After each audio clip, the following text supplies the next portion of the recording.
un couteau de trop, encore une fois de plus, en Côte d'Ivoire. L'ancien président de la République, Laurent Gbagbo, se confronte encore une fois de plus à ces listes électorales dont son nom ne figure pas. La condition sine qua non pour la participation à une course à l'élection présidentielle est d'abord son inscription sur une liste électorale. L'ancien président de la République, Laurent Gbagbo, n'y figure pas jusqu'ici.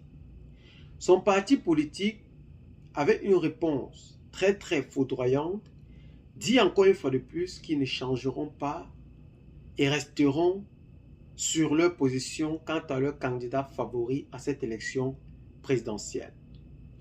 Bien qu'accusé pour braquage à la BCEAO, le joker numéro 1 du PPACI, à la tête dont nous voyons Laurent Gbagbo, aujourd'hui a décidé en tout état de cause de poursuivre encore une fois de plus les revendications pour cette liste électorale en Côte d'Ivoire.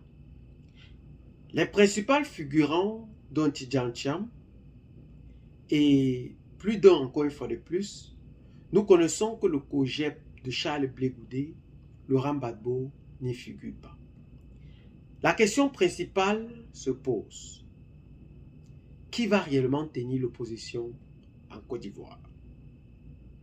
Plusieurs partis politiques, c'est-à-dire de l'opposition, se sont réunis pour affronter le RHDP.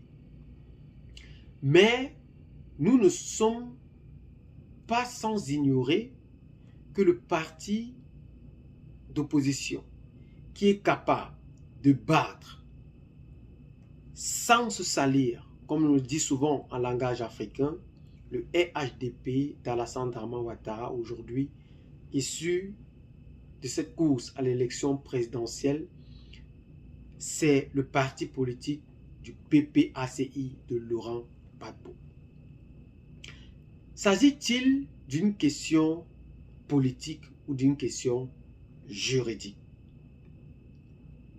Rappelons que dans les années 2000, le président du PPACI, Laurent Gbagbo, s'était ouvertement offusqué contre la candidature de Alassane Dramane Ouattara à la course à la présidentielle de 2000, l'accusant d'être burkinabé tout en donnant des preuves en haute et intelligible voix. En réponse à cela, le président de la République actuelle, Alassane Dramane Ouattara, avait accusé ce geste de vouloir nuire aux intérêts de la République ivoirienne et a prouvé aux yeux du monde ou a donné des preuves qu'on attendait pour sa nationalité ivoirienne, ce qui l'a permis de participer à cette élection présidentielle et avait autrefois accusé le président Laurent Gbagbo de ne pas être ou de vouloir passer par des problèmes politiques et non des problèmes juridiques pour ainsi le faire obstacle. Aujourd'hui, il paraît que le président Laurent Gbagbo veut, le président Alassane Dramane Ouattara a fait ce qu'on appelle un retour à l'ascenseur dont il aime tant nommer le rattrapage politique.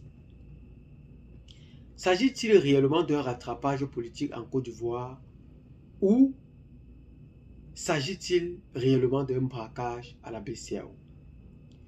Innocent aujourd'hui à la CPI, le président Laurent Gbagbo s'est rendu en Côte d'Ivoire, prônant ainsi le dialogue national.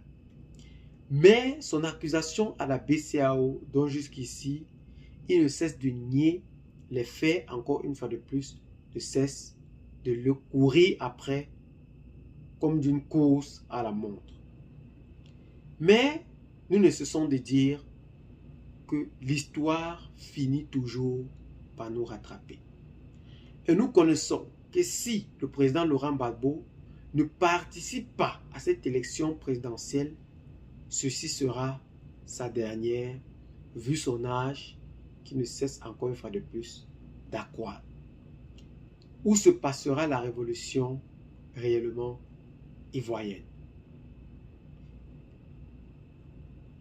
La Côte d'Ivoire, à travers sa jeunesse, a-t-il mis tous ses espoirs ou tout son espoir sur Laurent Gbagbo, qui aujourd'hui ne le verra pas flotter au plus grand nerf possible sur ses listes électorales?